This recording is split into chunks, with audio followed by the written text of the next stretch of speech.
le 10 décembre. le benn citoyen jóg dem préfecture naan non permettez-moi le benn citoyen jóg dem seeti préfet naan dañuy révoquer Barthélémy Diaz parce qu'il est éligible parce qu'il est incompatible. mu évoqué l'article 277. oui. article 277 moom noonu ñu jël est-ce que xam nga le préfet bi ñu ko notifié le 10 le 11 la joxe mot d'ordre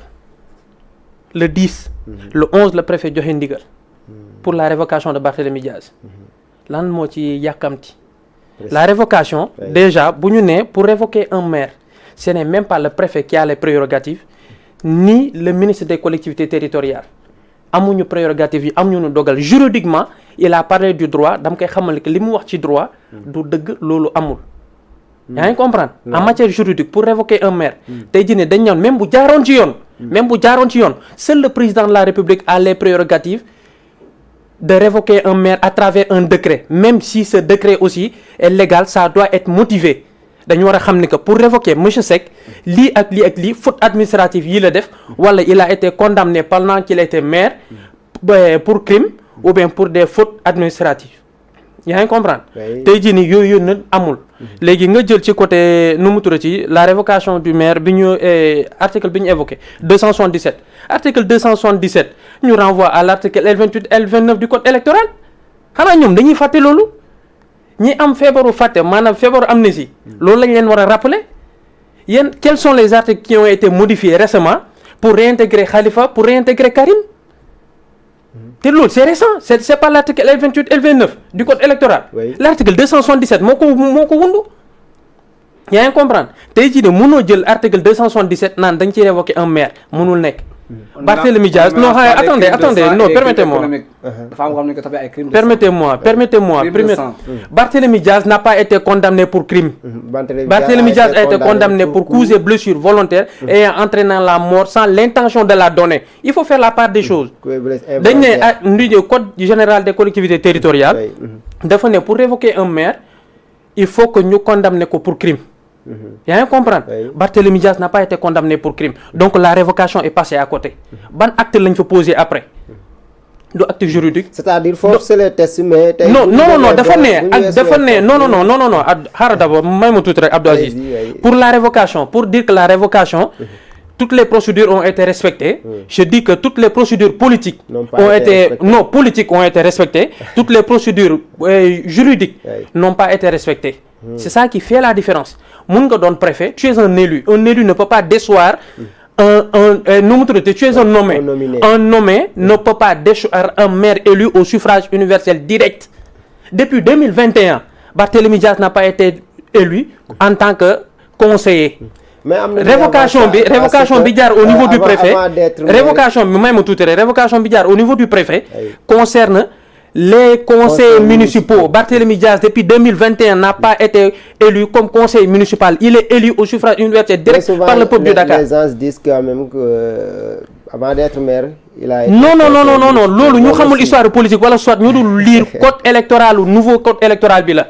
yaa ngi comprendre il faut que ñuy dellu di gëstuwaat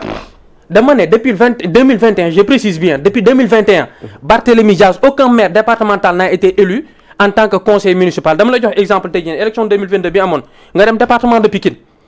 nga am le maire de la commune de Pikine Est qui est Issakha Diop xaaral rek ma préciser dafa am solo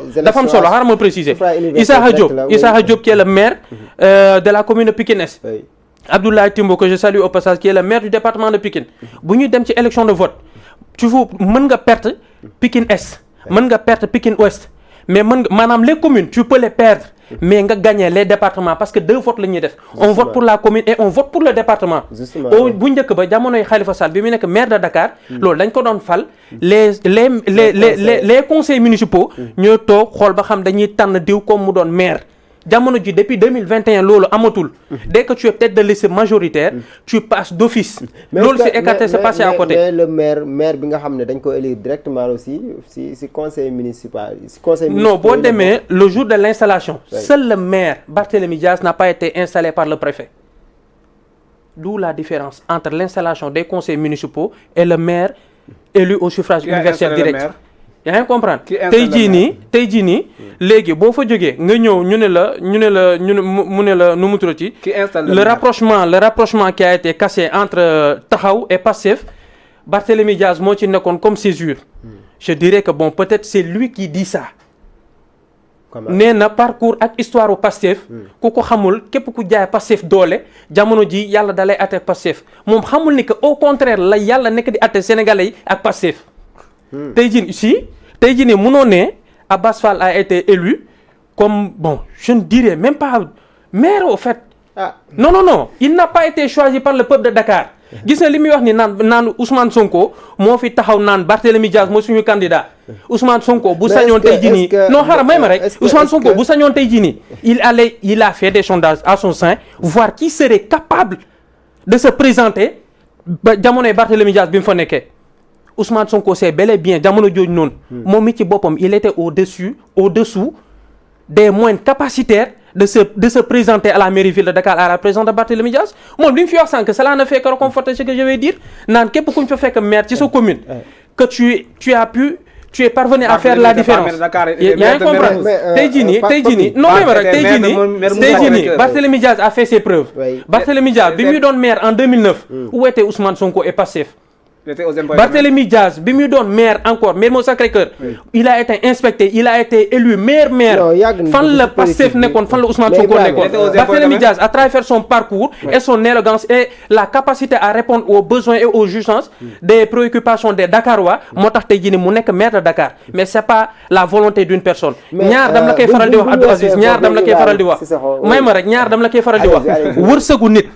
ak bakkenu nit teguwul ci loxoy doomu aadama donc nit mënul fal nit mu ngi naan man maa tax diwut falu te moom bëgg naa falu mu tëw a falu loolu mooy dëgg may ma rek ma jeexal ci processus électoral bi ñoom bu ñu fa jógee j'invoquerai juste la jurisprudence de Ousmane Sonko qui avait dit sur l'un de ses postes que genre forfaiture yi ñuy def dootuñ ko nangooti bi Khalifa Sall dund maire de Dakar duñ ko nangu Barthélémy Diaz di ko dund ci ban contexte la ko waxoon ci ban mesure la ko waxoon lan moo xew ba mu koy wax lan moo xew tey Macky Sall moo bëggoon nangu mandat de député wu Barthélémy Diaz ak mandat de maire am tey jii ne kan moo ko def c'est xam nga Macky Sall bu yemoon ci wax kese mu neex Macky Sall li ko gën a sonal ci parcours politique am ci la nit ñi mbubboo ci la nit ñi utiliser comme slogan comme mot lorsqu'il a dit que je vais réduire l'opposition à sa plus simple expression Ousmane Sonko et Pastef ont fini par réduire la démocratie la justice le soubassement de la nation et de la République sénégalaise à sa plus simple expression ndax weesuwul nga doon premier ministre nga joxe des directives sa assemblée bi nga yaakaar ñu def ay propositions de loi yóbbu ko conseil constitutionnel ñu rejeté ko donc dans un pays normal Ousmane Sonko ne devrait même pas siéger actuellement à la primature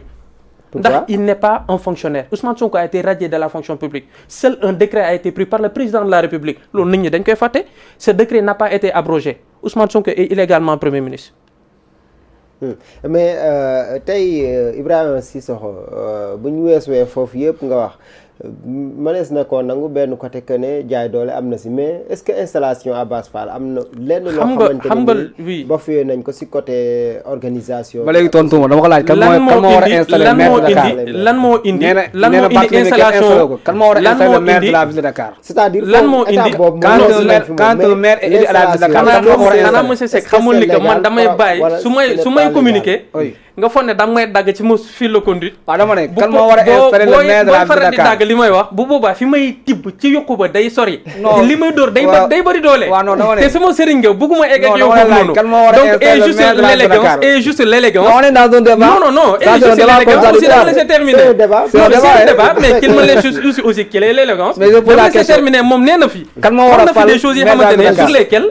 je vais apporter des éclaircissements mais dama ko bàyyi ba mu daaneel parce que day am solo tamit ngeen bàyyi nit ñi ñuy seetaan ñu ñuy déglu ñu xam li ñuy wax lan la justement yaa ngi comprendre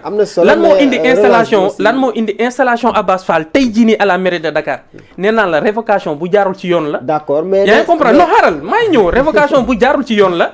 ci ay article ci ay code électoral yi ñu sukkandiku yu xamante ne ce n'est plus d'actualité boo évoqué l'article L28 L29 yaa ngi wax ci processus électoral yaa ngi convoqué la cour d'appel alors que bu ñu nee cour d'appel ci pendant le processus électoral la ñuy wax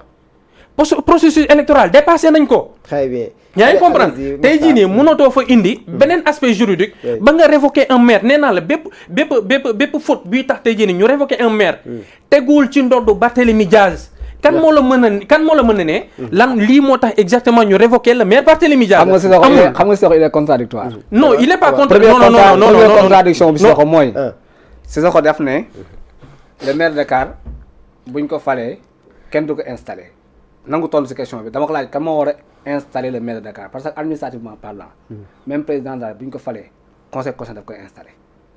il est prêté serment devant le conseil constitutionnel il y a pas même un ministre bu ñu ko falee day am passation de service dafa am un agent administratif de l'inspection générale de l'État bu ñëw constater sa prise de service. Je lui ai demandé maire de Dakar wala maire d'une ville bu ñu ko falee kan moo koy installer. C'est le préfet. Justement, donc moom su waxee ne Barthélémy Diaz ba ñuy installé mais mu ñëw. non attends. Allez-y. yaa may dëgg de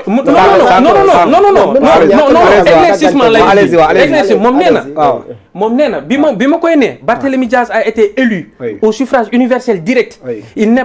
pas été choisi par les conseillers pour être maire. C'est dans ce contexte-là que j'ai dit que Barthélémy Diaz n'a pas été installé comme les conseillers par le préfet.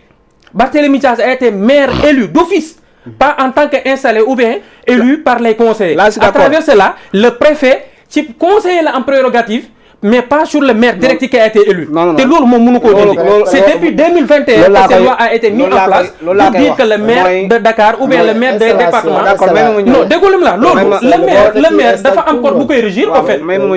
yaa ngi comprendre. Le maire dafa am le code électoral qui vous permet pendant le processus électoral dafa am ay étapes yi ngay dépasser pour doon maire. boo doonee maire il y a le code général des collectivités territoriales qui vous dit comment gérer l'administration. loolu à travers cela il y a un modèle d'installation qui serait réservé à votre arrivée. tey jii nii mën nañ ne benn autorité comme moom ni nga ko waxee naan autorité administrative moo fi nekk. tey jii nii mooy installé mais il n'est pas installé comme les conseillers ont été installés c'est très bien day am solo nit ñi bàyyi ci xel. non bokkul.